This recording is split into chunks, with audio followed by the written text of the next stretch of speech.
So guys, in today's video, we're going to be talking about a Stasis Warlock build that you can be using this season, inside the Season of the Wish. We finally got access to some Stasis-themed artifact perks, which only help this already popular Stasis build become even stronger. We're going to jump into all of it though here in today's video, so if you're going to enjoy, be sure to leave a like and subscribe to the channel if you haven't done so already. It's free to do, and it really does help me out here a lot, and a lot of you who watch my content aren't actually subscribed. So if you do that, I'd super appreciate it, as we are getting closer and closer to that 1,000 sub goal, which would be awesome if we could hit that. Pulled out of the way though, any support you guys show me is greatly appreciated, and let's just jump straight into the video. So for this Warlock build, we are obviously using Osmiomancy gloves. If you don't know what these do, these provide you an additional Cold Snap grenade charge that recharges quicker on direct impact. The Seeker spawns from Cold Snap also travel further. So, just on the basis there, you'll be throwing your Cold Snap grenades and then getting them back whenever your Cold Snaps hit a target. Due to that fact, we are not using Bleak Watcher here. Instead, we are using Ice Flare Bolts and Glacial Harvest. Glacial Harvest will be spawning in stasis shards whenever we freeze people, and Ice Flare Bolts will be firing off more of those Frostbolt type things whenever we freeze a target, which will lead to freezing more targets. Very good combo there. Overall for the aspects. In terms of abilities, we've obviously got the Cold Snap Grenade. I'm using a Healing Rift and then Burst Glide as well. For the fragments here, I'm using Whisper of Chains. While you are near a frozen target or a friendly stasis crystal, you take reduced damage from targets. Alongside that, got Whisper of Fissures, which increases the damage and size of the burst of stasis when you destroy a stasis crystal or a frozen target. Whisper of Rime, collecting a stasis shard grants a small amount of overshield, which falls off after 10 seconds. Collecting additional shards adds to the overshield and refreshes the timer. And then, most importantly here, we got Whisper of Shards. Shattering a stasis crystal temporarily boosts your grenade recharge rate. Shattering additional stasis crystals increases the duration of the benefit.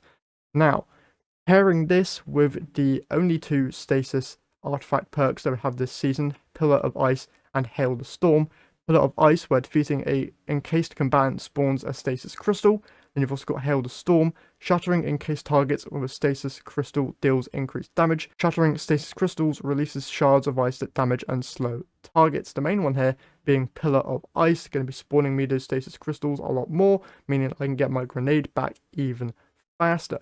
So the overall gameplay loop of this is you throw your grenade, you'll be freezing everything pretty much, and when you defeat those targets, you're going to be spawning crystals, which will then help you generate your grenade back faster, but will also be destroying more stasis encased enemies. You're going to be freezing them all with Ice Flare Bolts, and it's just a really good add clear build. You can use this outside of the season. It won't be as strong because you do not have the availability of Pillar of Ice, which is the main staple here with this build, which allows you to 100% get your grenade back pretty much every time when you generate a crystal or freeze a target. So it's a very strong build to be taking advantage of this season in particular with those artifact perks. Obviously overall it is a strong build nonetheless, and if you are looking for a stasis build or haven't used stasis in a while, I would highly recommend trying this one out, as it is a lot of fun.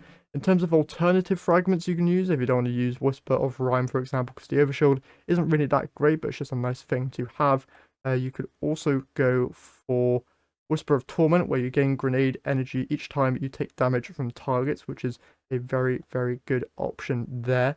You've also got Whisper of Conduction, where nearby stasis shards trek to your position. You not only get a lot of good stat boosts there, but it's also a good thing to have nonetheless. You could also make it so that defeating slowed or frozen targets grants your class ability energy back, which could also be quite useful in case you want to use Frost Pulse, where casting your Rift creates a shockwave that freezes nearby combatants.